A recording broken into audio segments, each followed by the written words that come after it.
মনে করুন আপনি প্রথমবার বিদেশ সফরে গেছেন, হোক না পার্শ্ববর্তী দেশ ভারত। বিদেশ ফিল না এলেও বিদেশ, ভিন্ন আইন, ভিন্ন প্রশাসনিক ব্যবস্থা, আপনাকে বিদেশি হিসেবে চিহ্নিত করা হচ্ছে। এমন অবস্থায় যদি আপনাকে অযথায় চেপে ধরে ভারতীয় গোয়েন্দা, চলতে থাকে জিজ্ঞাসাবাদ, একটু পরেই আপনাকে গ্রেপ্তারের জন্য যদি চলে আসে পুলিশ, তখন কেমন লাগবে? হ্যাঁ, মান সম্মানের ভয়ে কুঁকড়ে যাওয়া, আপনি ভেঙে পড়বেন, এটাই স্বাভাবিক। ভারত বাংলাদেশ সীমান্তে বাংলাদেশের নাগরিকদের সীমান্ত পেরোনোর পরে সম্প্রতি এমনভাবেই হেনস্থা করা হচ্ছে।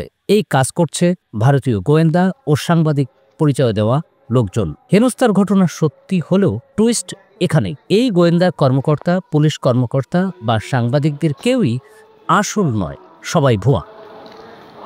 সদ্য সীমান্ত পেরিয়ে আসা বাংলাদেশের নাগরিকদের চাপ সৃষ্টি করে ভয় দেখিয়ে অর্থ লুটপাট ও হেনস্থা করাই এই ভুয়া লোকজনের কাজ। ডাকাতি ও অপহরণের চেষ্টাসহ একাধিক অভিযোগে গ্রেপ্তার করা হয়েছে ভুয়া এই গোয়েন্দা, পুলিশ ও সাংবাদিক চক্রের কয়েকজনকে।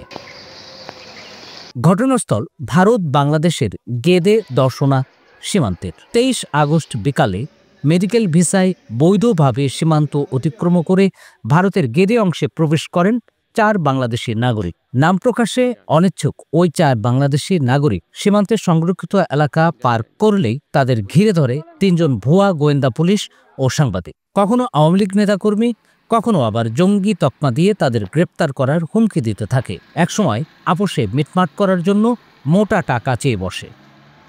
প্রাথমিক পর্যায়ে ভেঙে পড়লেও ওই 3 জনের অসঙ্গত আচরণে সন্দেহ হওয়ায় একসময় ঘুরে দাঁড়িয়ে পাল্টা চিৎকার শুরু করেন 4 বাংলাদেশি। তাদের কাছে এগিয়ে আসে আশপাশের লোকজন, ছুটে আসে সীমান্তের বিএসএফ জওয়ানরাও। অবস্থা বেগতিক বুঝে পালানোর চেষ্টা করলে 3 প্রতারককে ধরে ফেলে তারা।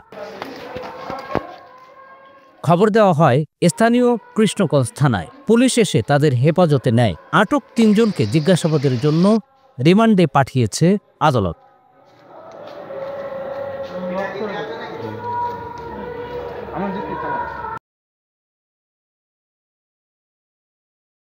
ওয়ালটন এখন দেশের সীমানা পেরিয়ে পৌঁছে গিয়েছে 50টিরও বেশি দেশে।